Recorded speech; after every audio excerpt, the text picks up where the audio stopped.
اچھا، اب اگلا سوال یہ ہے کہ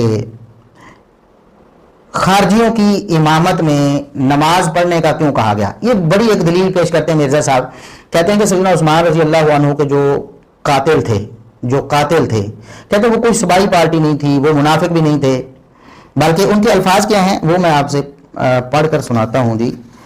وہ الفاظ یہ ہیں کہ سیدنا عثمان رضی اللہ عنہ کو جو قتل کرنے والے تھے وہ نہ کوئی صبائی پارٹی تھی نہ منافق تھے، کہتے ہیں وہ منافق بھی نہیں تھے، وہ صبائی پارٹی بھی نہیں تھی، وہ پکے مسلمان تھے۔ اس لیے سیدنا عثمان رضی اللہ عنہ جب محصور تھے تو ان سے پوچھا گیا کہ ہم کیا ان خارجیوں کے پیچھے نماز پڑھ سکتے ہیں؟ تو انہوں نے کہا کہ پڑھ لو۔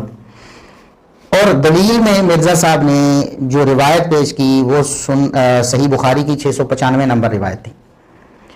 مرزا صاحب کہتے ہیں کہ یہ اس بات کا ثبوت ہے کہ سیدنا عثمان کو پتا تھا کہ مسجد نبوی میں جو لوگ امامت کر رہے ہیں وہ منافق نہیں ہیں، کافر نہیں ہیں، یہودی ایجنٹ نہیں ہیں۔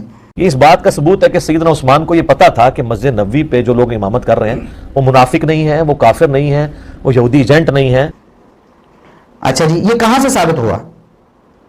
ثابت ہوا جی صحیح بخاری کی 695 نمبر حدیث ہے کہ عبید اللہ بن عدی بن خیار سیدنا عثمان رضی اللہ عنہ کے پاس آئے اور آ کر پوچھا کہ آپ تو گھر میں یہاں قید ہیں، حالانکہ آپ ہی امام ہیں، یعنی خلیفہ ہیں، آپ ہی امامت کا حق رکھتے ہیں مسجد نبوی میں، اور آپ پر یہ مصیبت آ گئی ہے، یعنی آپ معذور ہو گئے ہیں، اور ہمیں اس وقت فتنے کی حالت میں ایک امام جو ہے وہ نماز پڑھا رہا ہے۔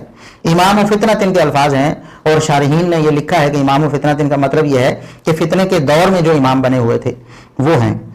تو ہم یہ حرج محسوس کرتے ہیں کہ آپ خلیفہ کے ہوتے ہوئے کوئی اور کیوں نماز پڑھائے؟ تو انہوں نے کہا کہ مسلمانوں کے پیچھے نماز پڑھ لینی چاہیے، جب تک وہ نیک عمل کوئی کرتا ہے تو اس کی بات ماننی چاہیے، تو آپ اس کے پیچھے نماز پڑھ۔ یہاں سے مرزا صاحب یہ ثابت کرنے کی کوشش کرتے ہیں کہ خارجی اور باغی امام بنے ہوئے تھے اور ان کے پیچھے سیدنا عثمان رضی اللہ عنہ نماز پڑھنے کی تلقین کر رہے ہیں۔ پہلی بات تو یہ ہے کہ ہم پہلے یہ بات ایک دفعہ یہ کر چکے ہیں کہ اگر بالفرض یہ مان لیا جائے کہ خارجی امامت کر رہے تھے تو اس وقت تک سیدنا عثمان رضی اللہ عنہ کو یہ معلوم نہیں تھا کہ یہ کس حد تک جانے والے ہیں۔ شروع میں آئے تو انہوں نے کہا کہ شاید یہ کوئی مطالبہ کر رہے ہیں، میں خون خرابیاں نہیں چاہتا، واپس چلے جائیں گے، کوئی بات چیت کریں گے، صحابہ کرام سے ملیں گے، بات ان کو سمجھ آ جائے گی، جھوٹے جو بہتان یا غلط فہمیاں ان کے ذہنوں میں شاید کسی نے ڈالی، چلے جائیں گے، اس لیے انہوں نے اجازت دے دی ہوگی۔ لیکن یہ تو بات ثابت ہی نہیں کہ سیدنا عثمان رضی اللہ عنہ جب معصور تھے تو مسجد نبوی میں کوئی خارجی یا باغی جماعت کر رہا تھا۔ کون تھا؟ کوئی مالک اشتر وہاں نماز پڑھا رہا تھا، یا محمد بن ابی بکر تھا، یا وہ جبلہ بن احم تھا، یا کوئی اور تھا؟ ہم آپ کو بتاتے ہیں کہ امام کون تھا۔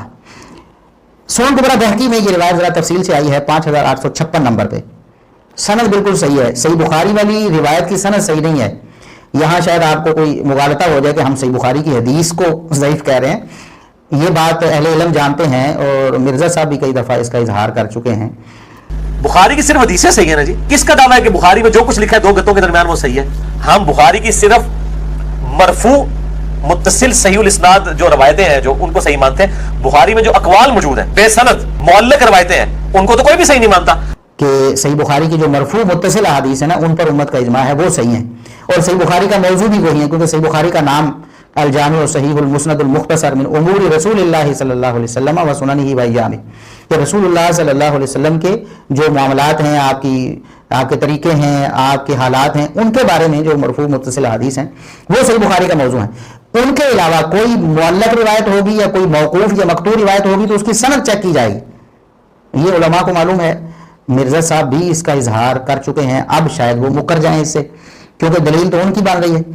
اس روایت یہ چونکہ مرفوع روایت نہیں ہے لہٰذا یہ صحیح بخاری کے موضوع میں سے نہیں ہے اور اس پر امت کا اتفاق بھی نہیں ہے، اس کو اسی طرح چیک کیا جائے گا سند کو جس طرح دیگر کتابوں کی سندوں کو چیک کیا جاتا ہے۔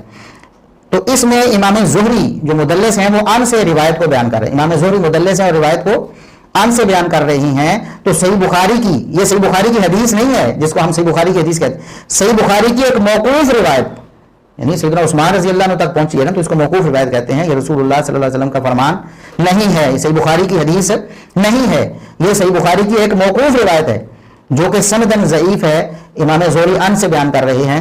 اگر اس روایت کو صحیح بھی مانا جائے کیونکہ سنن کبریٰ میں اسی کی تفصیل ہے نا، لیکن اس میں امام و فتنتن کے الفاظ ہیں، امام و فتنتن، اور میں بتا چکا ہوں کہ شارحین نے لکھا ہے کہ اس آزمائش کے دور میں جو امام ہے اس کو امام و فتنتن کہا گیا ہے، نہ کہ نعوذ باللہ یہ کہا گیا کہ وہ کوئی گمراہ امام تھا۔ امام فی فتنتن، امام فتنتن، امام فی فتنتن، جو لوگ عربی جانتے ہیں ان کو پتا ہوگا کہ اضافت میں فی بھی مقدر ہوتا ہے. تو امام فی فتنہ فتنے کے دور میں جو امام تھے نا ان کے پیچھے نماز پڑھنے کے بارے میں پوچھا گیا.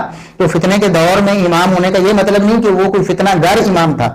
یہ سنن کبریٰ بیہقی کی 5856 نمبر روایت ہے. امام زہری اخبرانی عروہ بن زبیر کہہ رہے ہیں, یعنی اس کی سند صحیح ہے.